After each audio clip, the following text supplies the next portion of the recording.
Today I will talk about the introduction of the thyroid gland. First of all, thyroid gland is a part of the endocrine gland. Endocrine gland means ductless system. Means કે એની અંદર જે હોર્મોન્સનું જે production થાય છે એનું જે supply થાય છે એ ડક્ટ થ્રુ નથી થતું. તો first of all thyroid gland એનું ડેવલપમેન્ટ જે છે એ ફેરેન્જિયલ પાઉચ નંબર 3 બાય ધ એન્ડોડ્રમ. જ્યારે ફિટસ બને છે ત્યારે એના 3 લેયર્સ બને છે: એક્ટોડર્મ, એન્ડોડ્રમ એન્ડ મેઝોડ્રમ. એમાંથી જે એન્ડોડ્રમ છે એમાંથી થાઇરોઇડ ગ્લેન્ડનું ઓરિજિન થાય છે.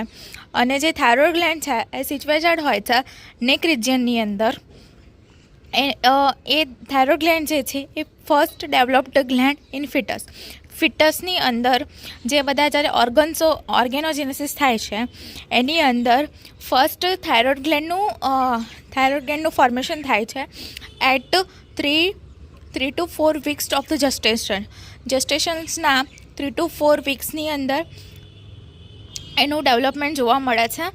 દેન જે થાઇરોઇડ ગ્લેન્ડ છે એ T3 and T4 નું જે રિલીઝ કરે છે, મીન્સ કે એનું જે ફંક્શન છે ને એ સ્ટાર્ટ થાય છે at the 12 week of the gestation. Means કે જે થાઇરોઇડ ગ્લેન્ડ જે ડેવલપ તો થઈ જાય છે 3 to 4 weeksની અંદર, પણ એનું જે ફંક્શન્સ છે અને જે હોર્મોનલ રિલીઝિંગનું જે કામ છે એ કામ સ્ટાર્ટ થાય છે 12 weekની અંદર. થાઇરોઇડ ગ્લેન્ડ છે એ જે બોડીની એવી જે ગ્લેન્ડ છે કે જેની અંદર એના જે ઓન હોર્મોન્સ છે એનું સ્ટોરેજ કરે છે. મીન્સ કે એ રિલીઝ બી કરે છે અને એનું સ્ટોરેજ બી કરે છે. એટ ધ 100 days સ્ટોરેજ કરે છે. મીન્સ કે થાઇરોઇડ ગ્લેન્ડ જો 100 દિવસ સુધીને વર્ક ના કરતી હોય તો એ 100 દિવસ સુધીને ત્યાં એ હોર્મોન્સનું સ્ટોરેજ થાય છે. તો એ આપણા બોડીને એ હોર્મોન્સ હેલ્પ કરે છે. એ આપણે ફંક્શન્સમાં જોઈતું થાઇરોઇડ ગ્લેન્ડના, પણ જે ફર્સ્ટ એવું ગ્લેન્ડ છે કે એના જે ઓન હોર્મોન્સ છે એનું સ્ટોરેજ કરે છે. એનો જે શેપ છે એ બટરફ્લાય શેપ છે એન્ડ શિલ્ડ શેપ છે. એનો જે એઝ અ શિલ્ડ આવે છે, રક્ષા કવચ, એ ટાઈપનો એનો શેપ છે. અને એ જે છે નેક રિજિયનની અંદર સિચ્યુએટેડ હોય છે. દેન એનો જે કલર છે એ રેડિશ બ્રાઉન કલર હોય છે. એનું જે વેટ છે એ 25 to 30 ગ્રામ હોય છે. એ લાર્જેસ્ટ એન્ડોક્રાઇન ગ્લેન્ડ જે છે એનું એન્ડોક્રાઇન ગ્લેન્ડ છે એ લાર્જેસ્ટ ગ્લેન્ડ છે થાઇરોઇડ ગ્લેન્ડ એન્ડોક્રાઇન ગ્લેન્ડમાં. અને એક્ઝોક્રાઇન ગ્લેન્ડ પૂછે તો largest exocrine gland liver. Okay. Then skin જે છે અને ઓલ ઓવર લાર્જેસ્ટ ગ્લેન્ડ પૂછે તો સ્કિન. ઓકે. દેન એની જે સાઇઝ છે 5/3/2.5 હોય છે. અને આ એક્ઝામના લગતા ક્વેશ્ચન્સ છે. ફર્સ્ટ જે સ્મોલેસ્ટ એન્ડોક્રાઇન ગ્લેન્ડ છે એ P9 ગ્લેન્ડ છે. લાર્જેસ્ટ એક્ઝોક્રાઇન ગ્લેન્ડ છે એ લીવર છે. અને લાર્જેસ્ટ ઓર્ગન છે એ તો એ સ્કિન છે. એન્ડ લાર્જેસ્ટ ઇન્ટરનલ ઓર્ગન્સ પૂછે તો બી લીવર આવશે. And smallest organs in the body પૂછે તો એ P9 ગ્લેન્ડ છે. સ્મોલેસ્ટ ઓર્ગન્સ પૂછે અથવા સ્મોલેસ્ટ એન્ડોક્રાઇન ગ્લેન્ડ પૂછે તો બી એ P9 ગ્લેન્ડ છે. behind to the below the Adam's apple proximally thyroid cartilage. Means કે પ્રોમિનન્ટ હોય છે થાઇરોઇડ કાર્ટિલેજ, તો એને એડમ્સ એપલ કહેવામાં આવે છે. તો જે એડમ્સ એપલ જે એ છે એ મેલ્સમાં પ્રોમિનન્ટ જોવા મળે છે એન્ડ ફિમેલ્સમાં જે હોય છે એટલું એ પ્રોમિનન્ટ હોતું નથી. Than after blood supplies thyroid gland છે એ કેરોટિડ આર્ટરી બ્લડ સપ્લાય કરે છે. અને એનું જે નર્વસ સિસ્ટમ જે છે એની અંદર જુગ્યુલર વેન છે એ એના નર્વસ ડ્રેનેજ માટે કામ કરે છે. એન્ડ જે નર્વ સપ્લાય છે એ ઓટોનોમિક નર્વસ સિસ્ટમથી થાય છે. એની અંદર sympathetic and parasympathetic nervous system હોય છે. એની અંદર સર્વાઇકલ ગેંગ્લિયોન જે છે એ સિમ્પેથેટિક એઝ અ કામ કરે છે. એન્ડ પેરાસિમ્પથેમેટિકની અંદર વેગસ નર્વની રિકરન્ટ લેરિન્જિયલ જે નર્વ છે એ નર્વ સપ્લાય કરે છે. આપણે હવે થાઇરોઇડ ગ્લેન્ડના સ્ટ્રક્ચરની વાત કરીએ તો થાઇરોઇડ ગ્લેન્ડ છે એ બટરફ્લાય શેપની હોય છે, જસ્ટ લાઈક ધીસ, એન્ડ એ 2 લોબ્સમાં ડિવાઇડેડ હોય છે. First left lobe and right lobe. First right lobe and left લોબથી રીડિવાઇડેડ હોય છે, અને એની અંદર જે ડિવાઈડ કરે છે જે લોબને એને ઇસ્થમસ કહેવામાં આવે છે. દેન એની અંદર લૂપ્સની અંદર ક્યુબ શેપના સેલ્સ હોય છે. એની અંદર ક્યુબ શેપના જે સેલ્સ હોય છે થાઇરોઇડ ગ્લેન્ડની અંદર, તો એ જે ક્યુબ શેપના સેલ્સ છે એને ફોલિક્યુલર સેલ્સ કહેવામાં આવે છે. અને એ જે ફોલિક્યુલર સેલ્સ છે એ હોર્મોનનું પ્રોડક્શન કરે છે, T3 એન્ડ T4 હોર્મોન્સનું પ્રોડક્શન કરે છે. અને એની અંદર બીજા સ્મોલ સી શેપના સેલ્સ હોય છે અલગ અલગ જગ્યાએ. તો એ જે સી શેપના જે સેલ્સ છે એને પેરાફોલિક્યુલર સેલ્સ કહેવામાં આવે છે. અને જે પેરાફોલિક્યુલર જે સેલ્સ છે એને સી સેલ્સ બી કહેવામાં આવે છે, જે કેલ્સિટોનિન જે છે એનું પ્રોડક્શન કરે છે. કેલ્સિટોનિન હોર્મોન્સ છે એનું પ્રોડક્શન કરે છે. તો આ એનું બેઝિક સ્ટ્રક્ચર છે. અને આની પાછળ 4 સ્મોલ ગ્લેન્ડ્સ હોય છે. આની પાછળ જે 4 સ્મોલ ગ્લેન્ડ્સ હોય છે એને પેરાથાઇરોઇડ ગ્લેન્ડ કહેવામાં આવે છે. અને આની અંદર જે પાછળ છે ને ટ્રાયંગ્યુલર શેપ બનશે. જો એ ટ્રાયંગ્યુલર શેપ બને છે ને એને ઝુકર કેન્ડલ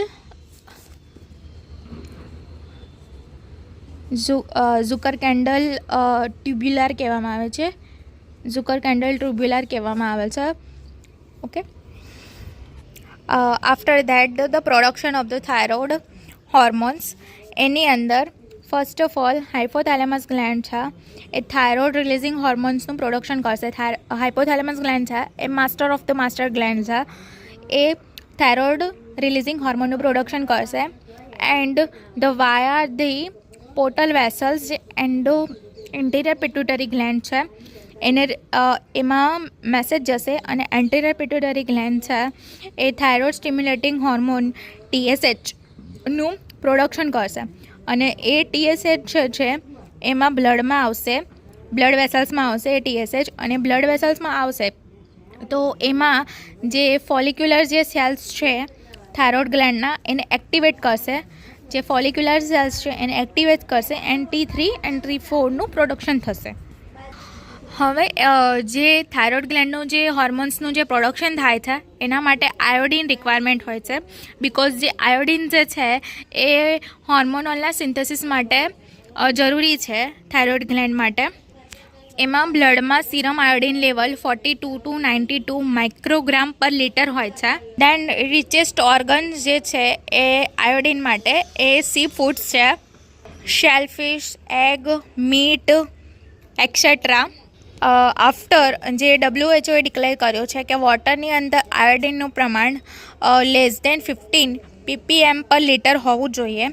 જો એનાથી ઓછું હશે વોટરની અંદર તો એ જે બી એરિયામાં એ લોકો જે રહેતા હશે એ લોકોમાં હાઇપોથાઇરોઇડિઝમ જોવા મળશે. લાઈક જે હિલી એરિયા જે છે એની અંદર જે વોટર એન્ડ સોઇલ્ડ હોય છે એમાં એની અંદર વોટરનું જે આયોડિન લેવલ હોય છે એ લેસ દેન 50 કરતાં બી એકદમ ઓછું હોય છે. તો એના કારણે એ હિલી એરિયાના પીપલ્સની અંદર હાઇપોથાઇરોઇડિઝમ જોવા મળશે. દેન આયોડિન સિન્થેસિસની અંદર હોર્મોન સિન્થેસિસની અંદર ફર્સ્ટ ઓફ ઓલ જે આપણે આયોડિન લઈશું તો આયોડિન સ્ટમકની અંદર HCGમાં જશે અને આયોડિડ બનશે. અને જે આયોડિડ છે એની અંદર જે નોન એસેન્શિયલ અમાઇનો એસિડ છે ટાયરોસિન એની જોડે બાઇન્ડ થશે, અને બંને જો બાઇન્ડ થશે એના કારણે મોનો આયોડિડ બનશે. એન્ડ મોનો આયોડિડ જે છે અને જે મોનો આયોડિડ બનશે એ 2 આયોડિન્સથી બનીને થાય છે, એટલે એને મોનો કહેવામાં આવે છે. અને દેન જે મોનો આયોડિન્સ બંને જો ભેગા થશે તો એના કારણે ડાય આયોડિડ બનશે. તો આપણે જ્યારે T3 હોય છે તો જે T3 બને છે એ ડાય આયોડિડ પ્લસ મોનો આયોડિડ બંનેના ભેગા થઈને T3 હોર્મોનનું પ્રોડક્શન થાય છે. એન્ડ દેન બંને ડાયઆયોડિન બનીને T4નું પ્રોડક્શન થાય છે. જે T4નું પ્રોડક્શન છે એ 2 આયોડિનાઇડ બનીને એનું T4નું પ્રોડક્શન થશે. એન્ડ T3નું પ્રોડક્શન જે છે એની અંદર ડાયઆયોડિનાઇઝ એન્ડ મોનો આયોડિનાઇઝ એ બંને ભેગા થશે તો T3નું પ્રોડક્શન થશે. એટલે એને જો 4 આયોડિન છે એને ટેટ્રા કહેવામાં આવે છે. અને T3ની અંદર 3 આયોડિનથી બનેલું હોય છે એને ટ્રાય કહેવામાં આવે છે. તો ટેટ્રા આયોડી થાઇરોનાઇન કહેવામાં આવે છે T4ને.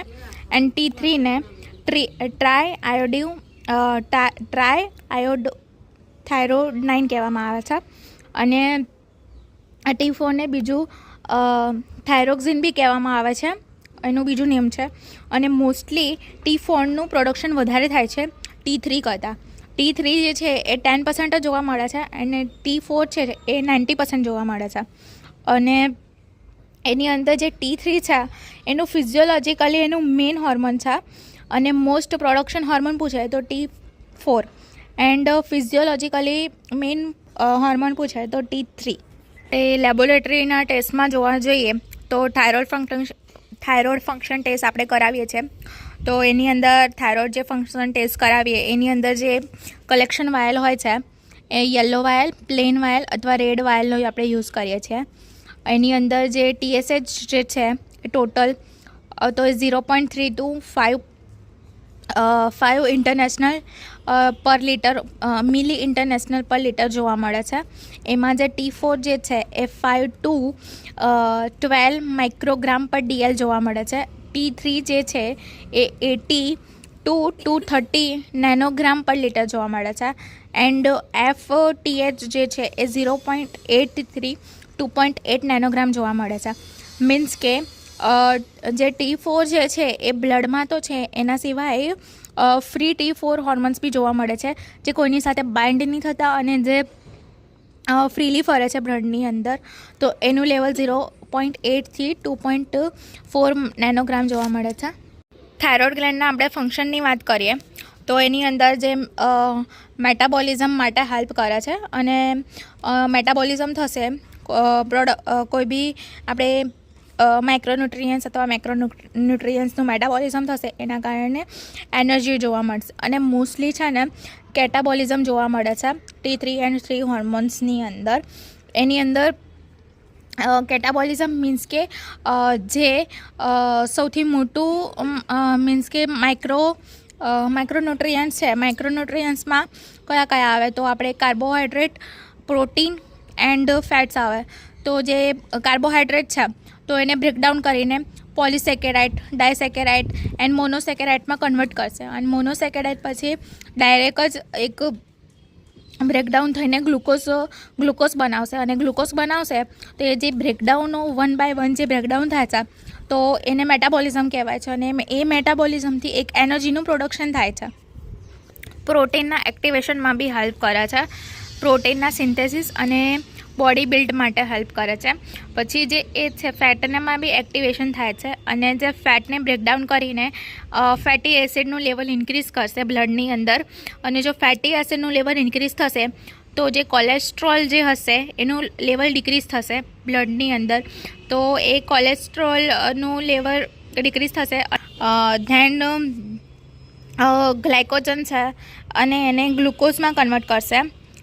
એ T3 અને T4 છે એ ગ્લાયકોજન છે એને ગ્લુકોઝમાં કન્વર્ટ કરશે. અને ગ્લુકોઝમાં કન્વર્ટ કરશે તો મીન્સ જો T3 અને T4નું હોર્મોન ઇન્ક્રીઝ થઈ જાય તો ગ્લુકોઝનનું ફાસ્ટલી ગ્લુકોઝમાં કન્વર્ટ થશે. એના કારણે હાઇપરગ્લાયસેમિયા જોવા મળશે અને એના કારણે વેટ ગેઇન થઈ જશે. એ હાઇપરથાઇરોઇડિઝમની અંદર વધારે જોવા મળે કારણ કે T3 અને T4નું લેવલ ઇન્ક્રીઝ થઈ જાય તો એના કારણે ગ્લાયકોજન અને ગ્લુકોઝ બંનેનું બ્રેકડાઉન વધારે થાય. તો એના કારણે હાઇપરગ્લાઇસેમિયા જોવા મળી શકે અને એના કારણે એક ડાયાબિટીક કન્ડિશન બી એક ઊભી થાય છે. ધેન જે એટીપી જે છે એ ટેમ્પરેચર મેન્ટેનિંગ માટે બી હેલ્પ કરે છે બોડીના, અને એટીપી કોણ જનરેટ કરે છે? T3 and T4 hormones generate કરે છે. અને જે આયોડિન એની અંદર જે આયોડિન કન્ટેન્ટ્સ હોય છે હોર્મોન્સની અંદર થાઇરોઇડ ગ્લેન્ડના, તો એ મેન્ટલ ગ્રોથ માટે આયોડિન એ હેલ્પ કરે છે. આફ્ટર જે T3 એન્ડ T4 હોર્મોન્સ જે છે એ એટીપી પ્રોડક્શન કરશે, એના કારણે હાર્ટની એક્ટિવિટી જે છે, હાર્ટ રેટ ઇન્ક્રીઝ થશે અને કોન્ટ્રાક્શન છે એમાં બી કોન્ટ્રાક્શન જે છે હાર્ટનું એ બી ઇન્ક્રીઝ કરશે. અને પેરિસ્ટાલ્સિસ જે મુવમેન્ટ છે એમાં મેન્ટેન કરશે. મીન્સ કે જો પ્રોપર જો વર્ક નહીં કરે થાઇરોઇડ ગ્લેન્ડના હોર્મોન્સ, તો એના કારણે કોન્સ્ટિપેશન કાં તો ડાયેરિયા એ બંને જોવા મળી શકે છે. અને જે થાઇરોઇડ ગ્લેન્ડ છે એ ઓક્સિજનની ડિમાન્ડ જે છે એને મેન્ટેન કરે છે અને રેસ્પિરેટરી જે રેટ છે એને મેન્ટેન કરીને રાખે છે. Then skeleton growth and smooth મસલના કોન્ટ્રાક્શન માટે હેલ્પ કરે છે. જે સ્મૂથ મસલ્સ છે બોડીના એ ઇનવોલેન્ટરી મસલ્સ છે, એ આપણા કંટ્રોલમાં નથી હોતા, તો એને કંટ્રોલ કરવા માટેનું બી કામ T3 એન્ડ T4 કરે છે.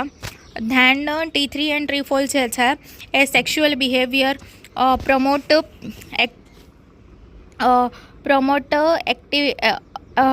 Activeness, alertness in the body and decrease the slip.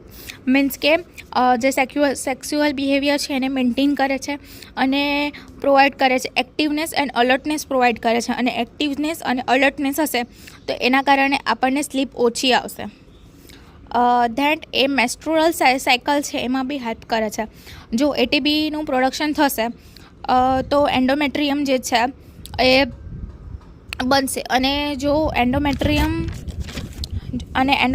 બનશે, જો એટીપી વધારે પડતી ઇન્ક્રીઝ થઈ જશે તો એના કારણે એન્ડોમેટ્રિયમ છે એ વધારે પડતી ડેવલપ થઈ જશે અને પીરિયડ્સ જે સાયકલ્સ છે એને ઇરેગ્યુલર કરી દેશે.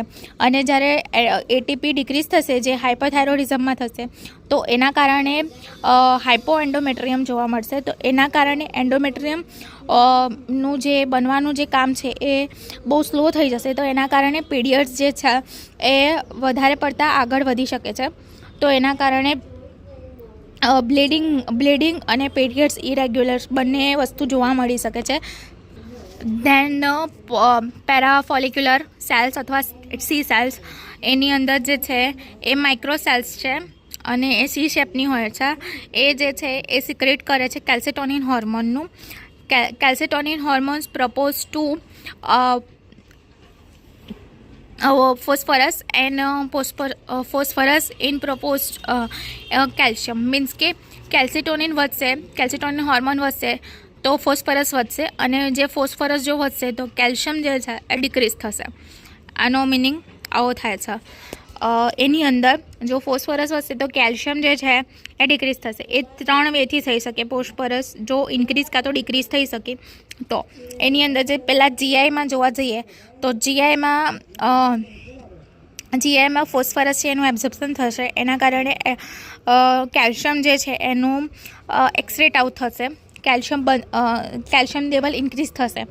કિડનીની અંદર કેલ્સેટોનિનનું રીઅબ્ઝોર્પ્શન થશે, એના કારણે બી કેલ્શિયમ વધશે. એન્ડ જે બોન્સ છે એ બોન્સમાં કેલ્સેટોનિનનું પ્રોડક્શન જે એનું પ્રોડક્શન છે બોનની અંદર રીઅબ્ઝોર્બ થશે. તો બોન જે બ્રેકડાઉન જે થાય છે તો એનામાં હેલ્પ કરશે. અને જો એ સીરમ કેલ્સેટોનિન વધારે રીઅબ્ઝોર્બ કરશે તો એના કારણે પોટેશિયમ બી ઇન્ક્રીઝ થશે. અને જો ફોસ્ફરસ ઇન્ક્રીઝ થશે તો એ ફોસ્ફરસ ઇન્ક્રીઝ થવાના કારણે બોન્સમાંથી કેલ્શિયમ બ્લડમાં વધારે, મીન્સ કે બોન્સમાં ફોસ્ફરસ વધારે હશે તો કેલ્શિયમ તૂટીને બ્લડમાં જશે અને બ્લડમાં એ કેલ્શિયમનું લેવલ ઇન્ક્રીઝ કરશે. એના કારણે જે બોન ડેન્સિટી હશે એ ડિક્રીઝ થશે. સો આ શોર્ટ વિડીયો હતો થાઇરોઇડને રિલેટેડ. જો તમને આ વિડીયો ગમ્યો હોય તો લાઇક, શેર એન્ડ સબસ્ક્રાઈબ કરજો. Thank you for watching.